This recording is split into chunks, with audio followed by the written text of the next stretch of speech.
In a car?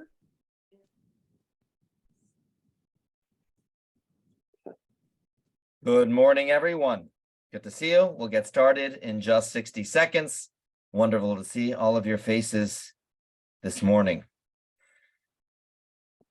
Getting my coffee, and we will be underway.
Good morning.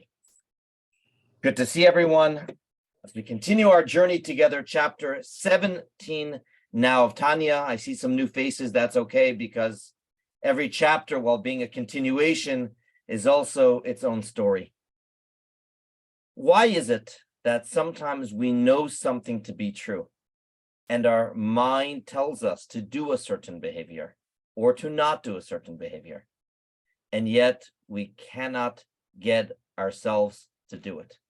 So I'm going to begin with this question this morning.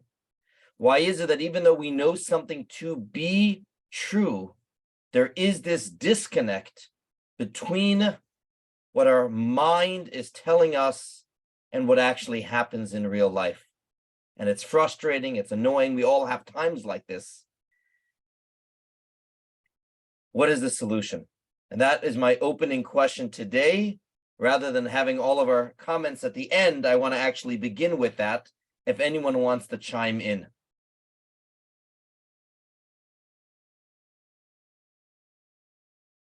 You can unmute yourself.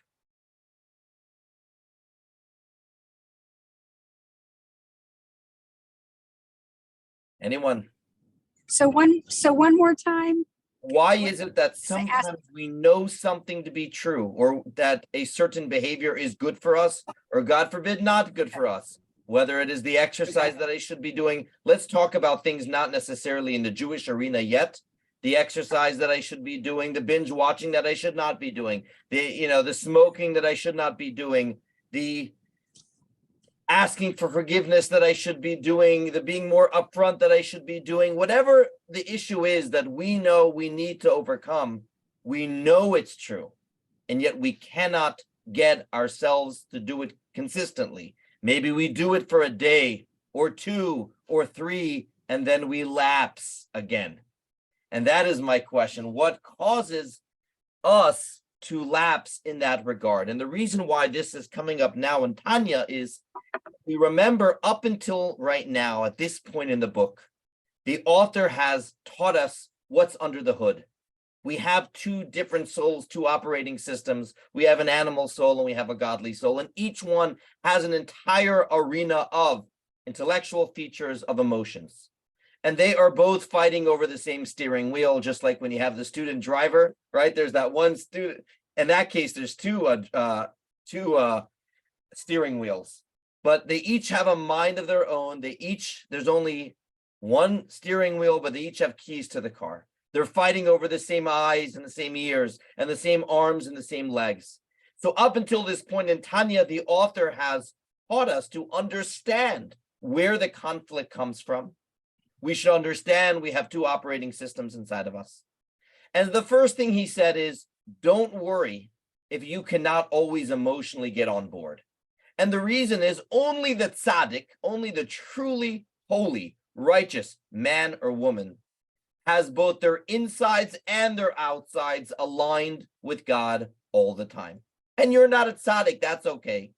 But the author of the Tanya told us some good news, that even if the insides are not in the right place, you can always control your outsides. And a large part of the first section of Tanya was every person should be able to have impulse control. How often? Always. Now, that is the Beinani that we are all aspiring to be, but impulse control, the ability to say that even though I feel like doing something, I'm not going to do it, or even though I want to do something, I don't do it. Everyone can do it. Changing your likes and dislikes, that's hard. That's difficult. To truly change the insides, that's hard. But to change your outsides, that is something within the ability of everyone. And the key words in Hebrew were Moach Shalit al Halev, the mind rules over the heart.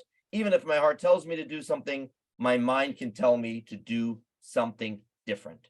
And that was the first technique that the author of the Tanya taught us.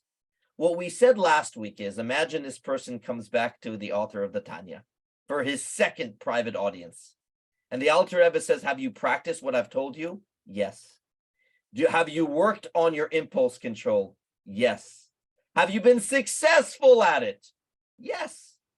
How are you feeling about it? So the person might say, I'm generally feeling proud of myself, but I'm also feeling very frustrated. We did this last week because there's only so much that the insides and the outsides can be not in alignment with one another. Eventually, God forbid, what will happen? That rubber band will get stronger and stronger, and God forbid it can lapse. Unless we make the insides, our emotions, a little bit more in alignment with our outsides, not good things can happen. Just this week, I was speaking to someone, lives locally, grew up in a very religious home. Unfortunately, while in practice, this individual, I want to be very vague, was taught about everything a Jew should do in the book of Jewish and the code of Jewish law. They didn't develop an emotional connection at all with those mitzvot, with the Torah, with prayer, with a relationship with God, perhaps even with a relationship with their own soul. And certainly someone can go through the motions, and certainly someone could even have impulse control. But for how long, if it isn't meaning something to you? For how long? And sadly, in this particular case, for a number of years, this person had dropped everything. And now, thank God, they're on a journey of having a deeper appreciation for their neshama and for mitzvot and what it means to them, and changing their insides. And now, please God, when the outsides go back mitzvah by mitzvah, it's not going to be so much of a stretch of the rubber band. Why? Because it is more in alignment with what they are feeling on the insides.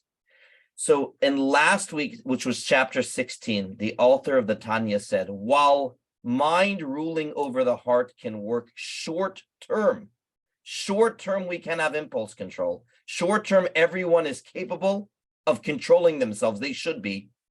Long term, if we are not at the same time working on our insides, when I say insides again, I'm referring to my emotions, how I feel about something, it's not going to be lasting. And we said last week, where does the inside work happen? That happens through meditation. And I had a question after last week's class. I believe it was you, Larry, and I never addressed it in the email. I'll answer it out loud. You are correct, Larry. This form of meditation is not emptying yourself of everything. Rather, it is finding a particular idea about your soul, about God, about your relationship with God, about your mission in this world, about Hashem's greatness, about what God does for you, about your thankfulness to Hashem. And believe me, chapters 41 through 48 are all going to be forms of this meditation. So that's why we're not doing it just yet. And fixing your mind on it 3 minutes, 4 minutes, 5 minutes, until you feel something. And what we said last week is you will never be able, not you, I can only speak for myself. I'm not a tzaddik. A tzaddik is someone who can develop such a relationship for Hashem that it is as palpable, as strong as we feel towards a fear that we have or a exciting vacation that we have. You know, there's a story of Levi Yitzchak of Berdichev, who the night of Sukkot, he went to sleep. Just to give you an idea, and he couldn't sleep because the next morning he was going to shake the lulav and etrog. He literally had been waiting all year to do this mitzvah. You can only do it 7 days a year. He couldn't sleep at night, waiting for the crack of dawn in order that he should be able to shake the lulav and the etrog, that mitzvah of Sukkot. I can't say that is true for myself. That is a tzaddik or a tzaddikis. It's someone who has such a deep love for Hashem, Torah, and mitzvot that they're running to it. We know other things that we might run to. Usually it's not that. Maybe some mitzvot it is. Maybe some. By the way the story continues, however, is he sadly trips, drops his etrog, and the pitum falls off. But we won't get into that part of the story. But that is the level of law of love he had. And what the author of the Tanya says is, even if you cannot get to that point, that's okay. That's what a tzaddik has. For most of us, we can have what he calls a proto-emotion, a tfuna. A tfuna is different than a full-blown emotion. A full-blown emotion is, I have this intense love for God at this moment. Or I have this intense awe of God, not wanting to do anything that would hinder the relationship in any way. And a palpable emotion is one that you feel inside of your heart. We all know those times we're afraid and we're literally shaking, or we're excited about something and our hearts are feeling it. That is a tzaddik's emotion. Some of us will have it some of the time. We don't have it all the time for Torah and mitzvot. There's always going to be somewhat of a not alignment between what I'm feeling inside and what I'm doing on the outside. However, what we can have, he called it, is a tvuna. A tvuna means a proto-emotion. Proto-emotion means, I need help on the English here. I can think about something to the point where I develop a appreciation, where I at least understand what I should be feeling it, even if it's not a full-blown emotion. I understand how my soul came down in this world to do a mitzvah, and the act that I'm doing right now is a connection between me and my source. I understand how I'm connecting to reality. I understand how I'm making a difference to Hashem. Do I fully feel it full-blown? No. But I've thought about it enough, and I've studied enough about this mitzvah that at the very least, I feel something. How much do I need to feel? Enough that I don't feel I'm pulling the rubber band so tight every time I do that act. Is that clear? So we will never, most of us will never be a tzaddik, but we can develop the tfuna towards doing good things by having 5 minutes of meditation in the morning about a certain truth. This is a meditation in which we think deeply about something to the point that we feel something in our hearts. I began today asking the question, why is it that sometimes there is that disconnect between what we know is true and between what we are actually doing? And often it's because we have not yet developed enough of an emotional connection to that idea. We might have read about something. I might have read that, let me give the health example, that my cholesterol is not where it should be. I may have seen the studies. I may even have, seen the reports that, God forbid, I have this percentage risk of developing this, or God forbid. I speak to the doctor, and yet it still hasn't affected me personally in a deep enough way that I've developed emotions towards it on the inside. What would that look like? It would be me imagining, and I think I've shared this example, a picture in my scene of the way I want to be as a grandfather and many years from now playing ball with my children in my 70s or please God, my 80s. Now I know so much is out of our hands, so much is in Hashem's hands, and even by doing the best, there's only so much we can guarantee. It's by imagining me wanting to be vibrant. It's by I right now am experiencing these ideas. I'm not just thinking about it. That's in the realm of health, but that is the way it needs to be in the realm of a mitzvah, in the realm of my relationship with Hashem, where I think about Hashem and everything God does for me and the incredible blessings I have. I don't just say the prayers, but I live them, I experience them, and I feel something in my heart where I feel that everything I have is due to Hashem's blessings. And how could I not now? How could I not now do what Hashem needs of me? God gives me so much every single day. So many blessings. I'm not going to do what is asked of me. And so on and so forth. We're not going to get into those emotions today. But in chapter 17, he says that in order to be able to be a Beinoni consistently, the rubber band can't be tight always. We need to make a dent in our insides. Now, if we get to the point where it's no longer a struggle at all and our insides are in perfect alignment with our outsides, that's how we know we're a tzaddik. Most of us ain't going to get there. But we can make a dent in it, and that only happens through meditation. And it doesn't happen instantly. It doesn't happen right away. It's drop by drop by drop that each day I develop a little bit more of an appreciation in this particular area. That's called changing your emotions. That's called changing your midot. Many people during the counting of the Omer work on this, changing my character traits. It's one of the hardest things to do. It's a lot easier to change somebody else or to try to change somebody else than to actually change your own emotions. But we know we can do it. Why? So the Alter Rebbe, now let me now show you some words in this chapter 17. And he says that the Torah says this matter, Torah, is very near to you in your mouth and in your heart to fulfill it. And he asks, I understand how it's near to me in my mouth. I can force myself to say the right words. I can understand how I can fill it. I can force myself to do the mitzvot. But one thing we already learned in Tanya is you cannot force heart. I cannot turn on a switch to all of a sudden change my likes and change my dislikes. How in the world does the Torah say that this matter is near to you?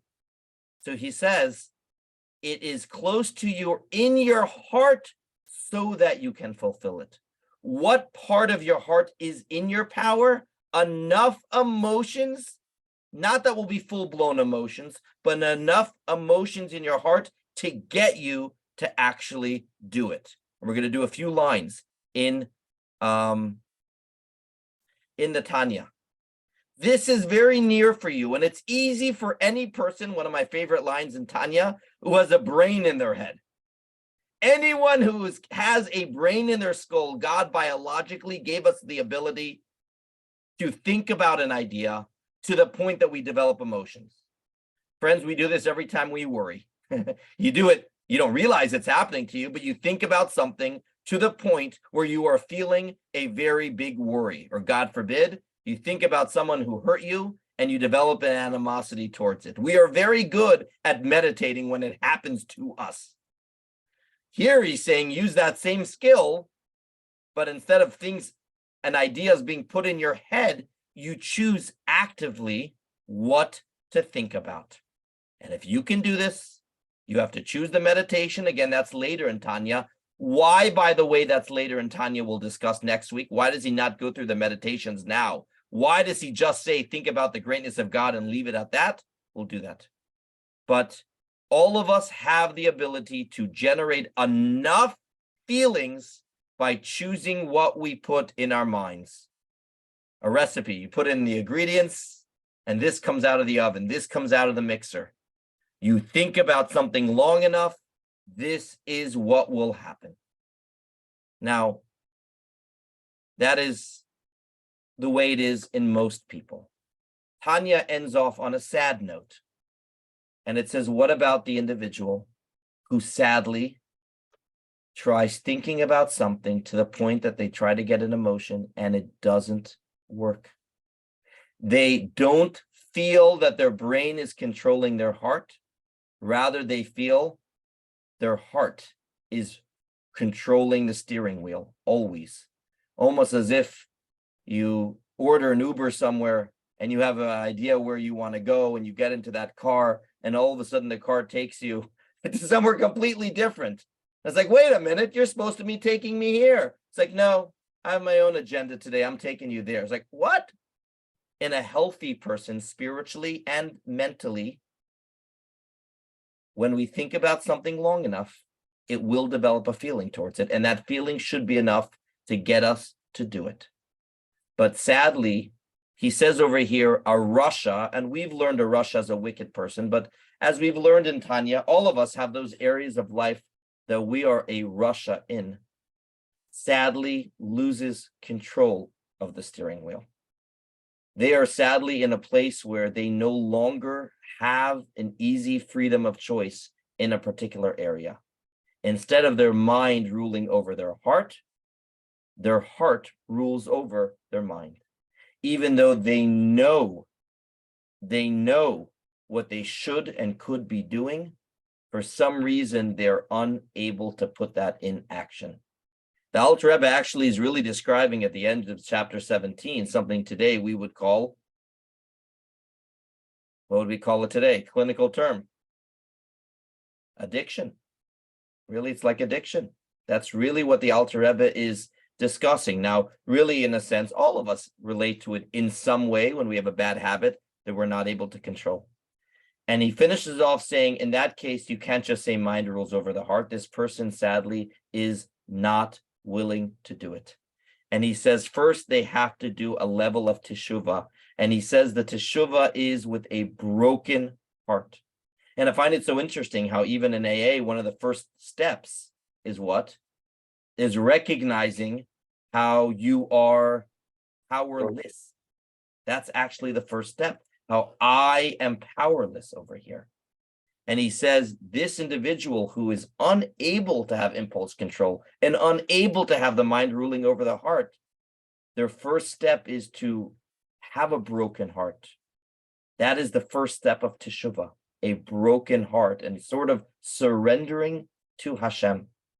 It says that before they can do mind over heart, they have to return to Hashem. Teshuvah means return. He says specifically, return the hay.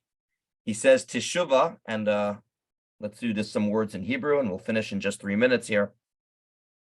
It's impossible for them to begin serving Hashem. First, they have to shatter the klipot that are getting in the way of them and Hashem through a broken heart.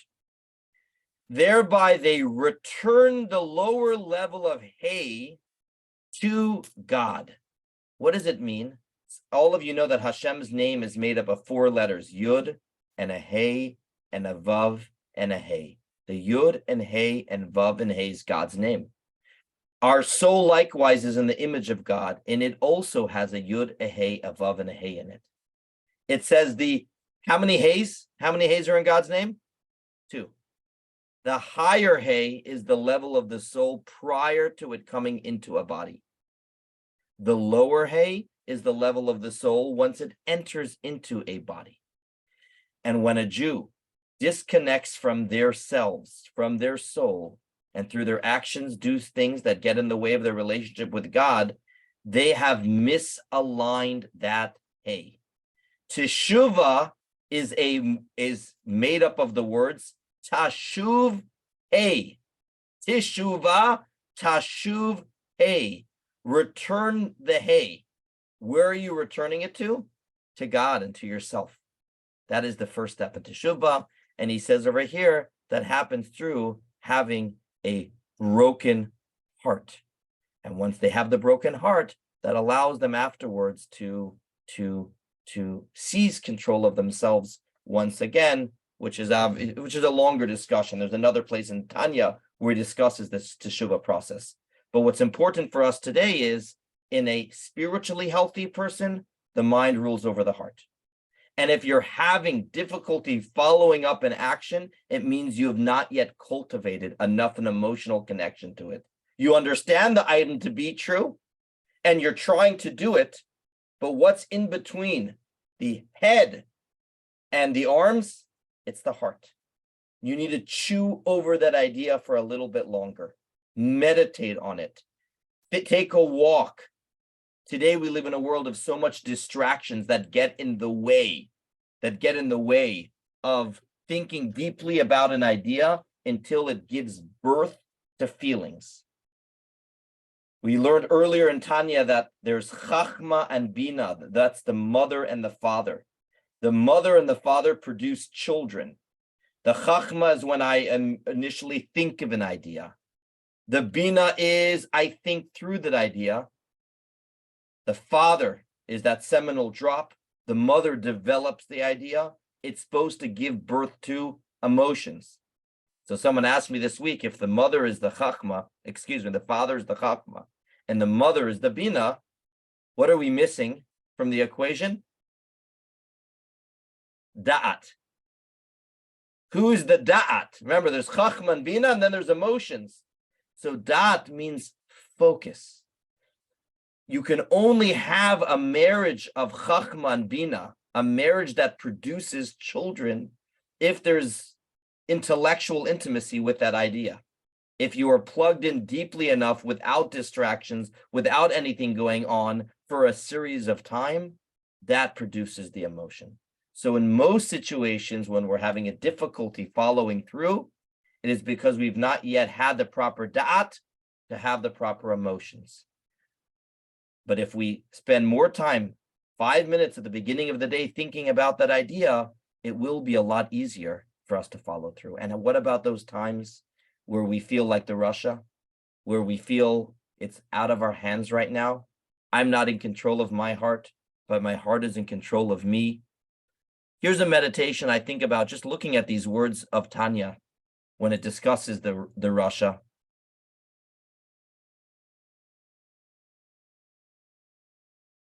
Let me... The rabbi said the wicked are in control of their heart. Their heart is not controlled by them. And it says that it's as if they are dead. Even while they are alive, they are dead. Why? It's like a tow truck, right? The car is not driving. The car is being schlepped by the tow truck. The Russia is someone who is not in the driver's seat, but their heart is taking them places. And I think part of the broken heart that he's discussing here is a frustration and telling yourself, I don't want to be dead. I don't want to be a prisoner. I want to be alive. What is the sign of someone alive? They are able to swim against the current. Yes, I'm feeling something, but I'm in charge of my heart. My heart isn't in charge of me. And I think even that meditation itself, saying, I don't want to be a prisoner. I don't want to be dead. I want to be alive. That itself, I believe, can do wonders for a person. Unfortunately, when that isn't working, that's when we have to get into the more deeper teshuvah, as we will, God willing, explain in following weeks. So what is our take home today? Our take home is, think of a mitzvah that you are doing, but you're just doing it. You're not feeling it. It comes difficult.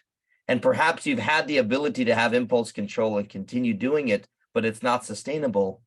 And what are the types of meditations? What are the things that I can think about in order that I don't just do it, but I feel it? Feel it enough that it doesn't feel like a rubber band each and every single time I do it. I'll hold it here.